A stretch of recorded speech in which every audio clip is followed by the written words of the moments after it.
The Giver, Chapter 6. "Lily, please hold still," Mother said again. Lily, standing in front of her, fidgeted impatiently. "I can tie them myself," she complained. "I always have." "I know that," Mother replied, straightening the hair ribbons on the little girl's braids. "But I also know that they constantly come loose, and more often than not, they're dangling down your back by afternoon. Today, at least, we want them to be neatly tied and to stay neatly tied." "I don't like hair ribbons. I'm glad I only have to wear them one more year," Lily said irritably. "Next year I get my bicycle too," she added more cheerfully. "There are good things each year," Jonas reminded her. "This year you get to start your volunteer hours. And remember last year when you became a 7, you were so happy to get your front button jacket?" The little girl nodded and looked down at herself, at the jacket with its row of large buttons that designated her as a 7. 4s, 5s, and 6s all wore jackets that fastened down the back, so they would have to help each other dress and would learn interdependence. The front button jacket was the first sign of independence, the very first visible symbol of growing up. The bicycle at 9 would be the powerful emblem of moving gradually out into the community, away from the protective family unit. Lily grinned and wriggled away from her mother. "And this year you get your assignment," she said to Jonas in an excited voice. "I hope you get pilot and that you take me flying." "Sure I will," said Jonas, "and I'll get a special little parachute that just fits you, and I'll take you up to, maybe 20,000 feet and open the door and—" "Jonas," Mother warned. "I was only joking," Jonas groaned. "I don't want pilot anyway. If I get pilot, I'll put in an appeal." "Come on," Mother said. She gave Lily's ribbons a final tug. "Jonas, are you ready? Do you take your pill? I want to get a good seat in the auditorium." She prodded Lily to the front door, and Jonas followed. It was a short ride to the auditorium, Lily waving to her friends from her seat on the back of the Mother's bicycle. Jonas stowed his bicycle beside Mother's and made his way through the throng to find his group. The entire community attended the ceremony each year. For the parents, it meant 2 days holiday from work. They sat together in the huge hall. Children sat with their groups until they went, one by one, to the stage. Father, though, would not join Mother in the audience right away. For the earlier ceremony, the naming, the nurturers brought the new children to the stage. Jonas, from his place in the balcony with the 11s, searched the auditorium for a glimpse of Father. It wasn't at all hard to spot the nurturer section at the front. Coming from it were the wails and howls of the new children who were squirming on the nurturers' laps.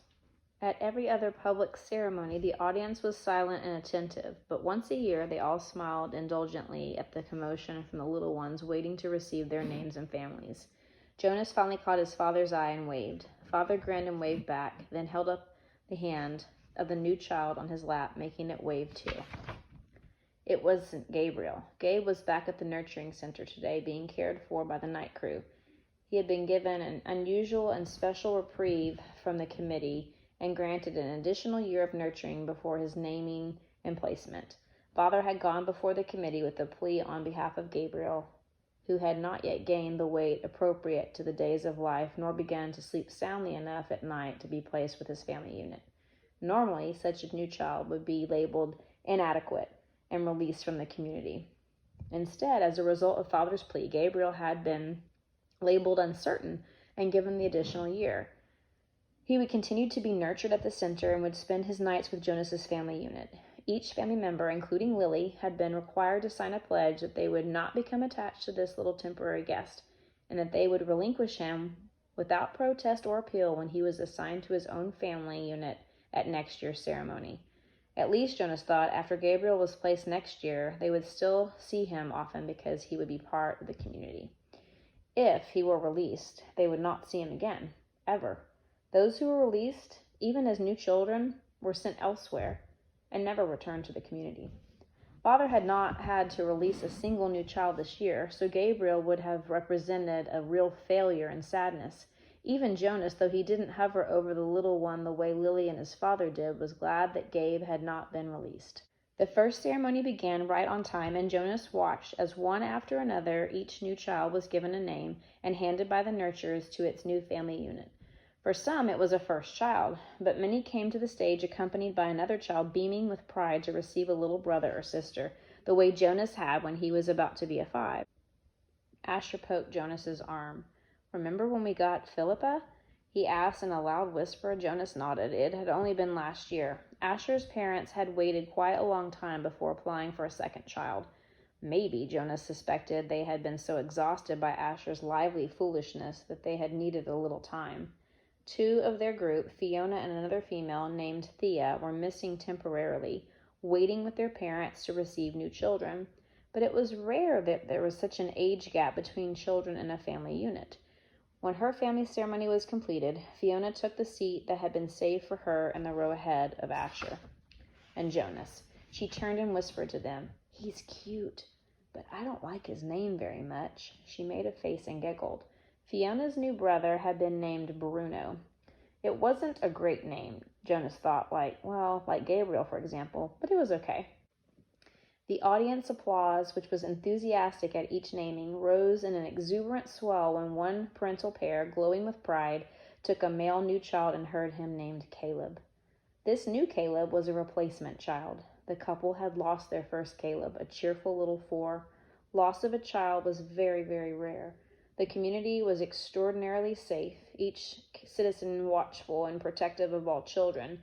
But somehow the first little Caleb had wandered away unnoticed and had fallen into the river. The entire community had performed the ceremony of loss together, murmuring the name Caleb throughout an entire day, less and less frequently, softer in volume, as the long and somber day went on, so that the little 4 seemed to fade away gradually from everyone's consciousness. Now, at this special naming, the community performed the brief murmur of replacement ceremony, repeating the name for the first time since the loss, softly and slowly at first, then faster and with greater volume as the couple stood on the stage with the new child sleeping in the mother's arms. It was as if the first Caleb were returning. Another new child was given the name Roberto, and Jonas remembered the Roberto the old had been released only that last week. But there was no murmur of replacement ceremony for the new little Roberto. Release was not the same as loss. He sat politely through the ceremonies of 2 and 3 and 4, increasingly bored as he was each year. Then a break for midday meal, served outdoors, and back again to the seats for the 5s, 6s, 7s, and finally, last of the first day's ceremonies, the 8s. Jonas watched and cheered as Lily marched proudly to the stage, became an 8, and received the identifying jacket that she would wear this year, this one with smaller buttons and, for the first time, pockets, indicating that she was mature enough now to keep track of her own small belongings. She stood solemnly listening to the speech of firm instructions on the responsibilities of 8 and doing volunteer hours for the first time. But Jonas could see that Lily, though she seemed attentive, was looking longingly at the row of gleaming bicycles, which would be presented tomorrow morning to the 9s. Next year, Lily Billy, Jonas thought. It was an exhausting day, and even Gabriel, retrieved in his basket from the nurturing center, slept soundly that night. Finally, it was the morning of the ceremony of 12. Now Father sat beside Mother in the audience. Jonas could see them applauding dutifully as the 9s, one by one, wheeled their new bicycles, each with its gleaming name tag attached to the back, from the stage.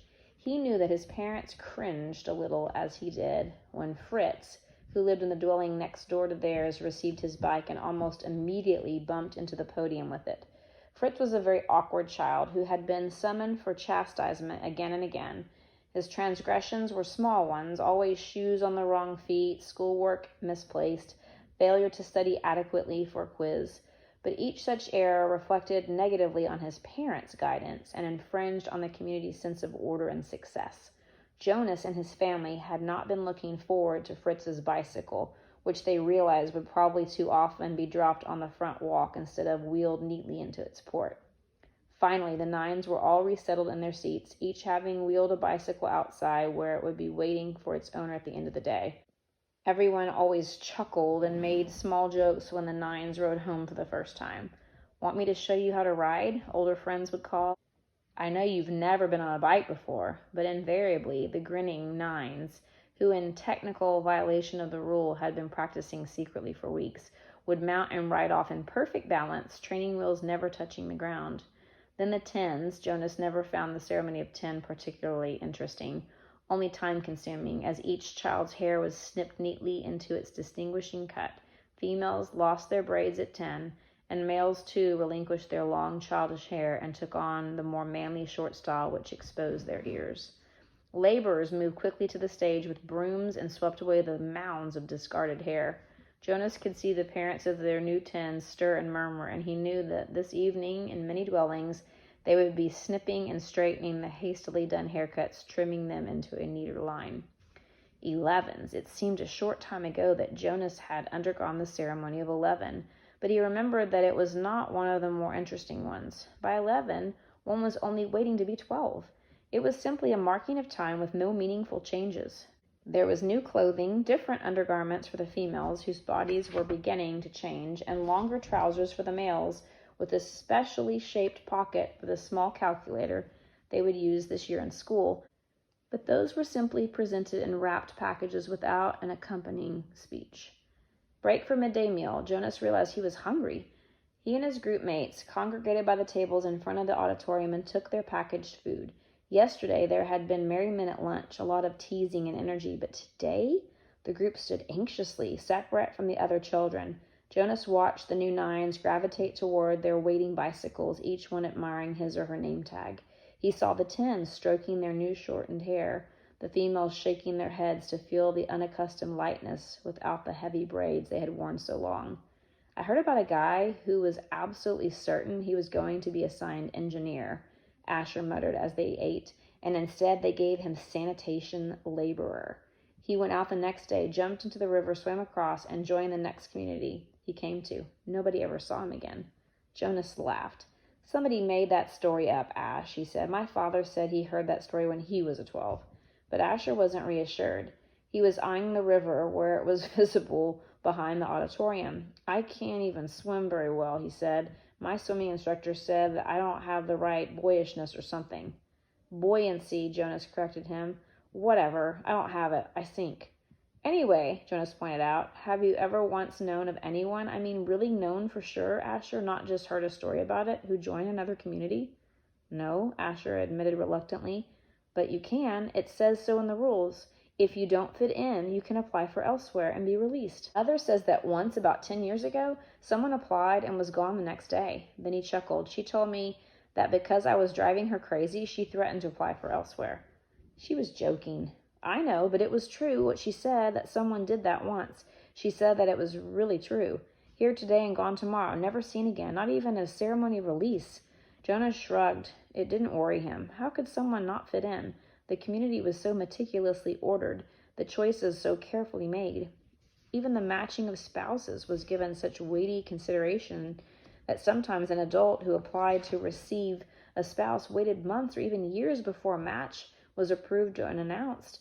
All of the factors, disposition, energy level, intelligence, and interest had to correspond and to interact perfectly.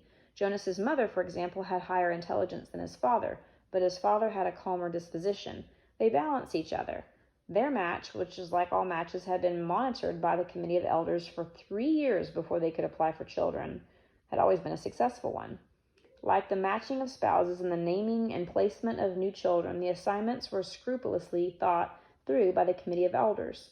He was certain that his assignment, whatever it was to be, and Asher's too, would be the right one for them. He only wished that the midday break would conclude, that the audience would re-enter the auditorium, and the suspense would end. As if in answer to his unspoken wish, the signal came, and the crowd began to move toward the doors.